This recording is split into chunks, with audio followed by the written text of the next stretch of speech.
સુરત એસઓજીની ટીમે લીંબાયત વિસ્તારમાંથી નકલી નોટ છાપવાની કારખાનું ઝડપી પાડી 3ની ધરપકડ કરી હતી. તો એસઓજીની ટીમે વેશ પલટો કરી આરોપીઓને પકડી પાડ્યા હતા. સ્પેશિયલ ઓપરેશન ગ્રુપ એટલે કે એસઓજીની ટીમે બાતમીના આધારે લીંબાયત વિસ્તારમાં દરોડા પાડ્યા હતા અને ત્યાંથી ડુપ્લિકેટ નોટ છાપવાનું મિની કારખાનું ઝડપી પાડ્યું હતું.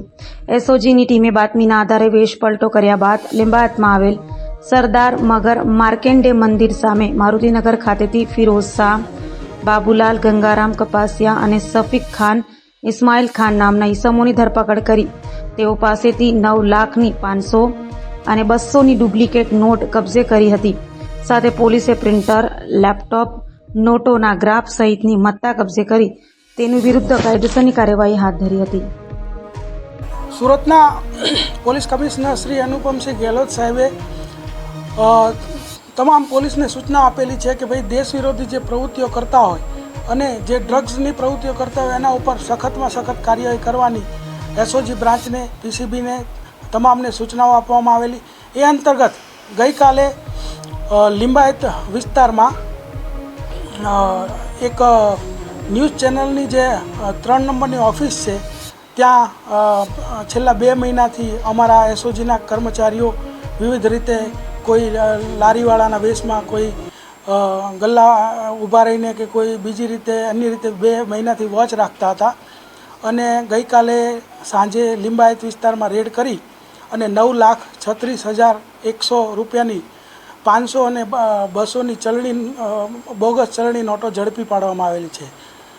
આ જે ઓફિસ છે એના જે માલિક છે તે ફિરોઝ શાહ કરીને છે તેને તથા તેના મધ્યપ્રદેશના બીજા 2 સાગરીતો ત્રણેયને ઝડપી પાડવામાં આવેલ છે.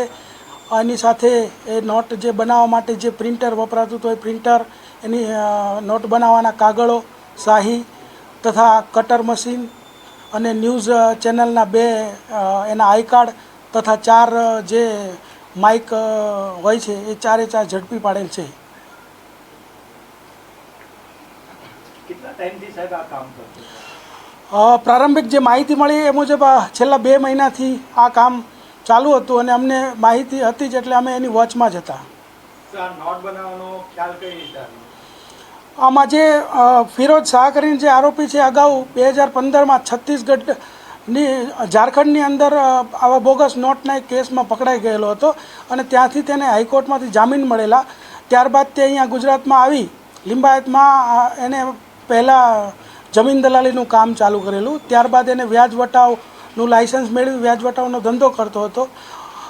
તેમાં તેને ખોટ ગઈ અને 1 કે 2 એના કુટુંબીજનોના ઓપરેશન અને પોતાના પણ આંખના ઓપરેશન કરાવવામાં 5-1 લાખનો ખર્ચ થયેલો. ત્યારબાદ તેણે આ 2 મહિનાથી આ કામકાજ ચાલુ કરેલું. કાગળ ક્યાંથી લાવતા હતા? કઈ રીતે ઇંક લાવતા હતા? આ કાગળ અને ઇંક જે છે અત્યારે પ્રારંભિક જે અમને માહિતી મળી છે એ મુજબ મધ્યપ્રદેશથી એ લોકો લાવતા હતા.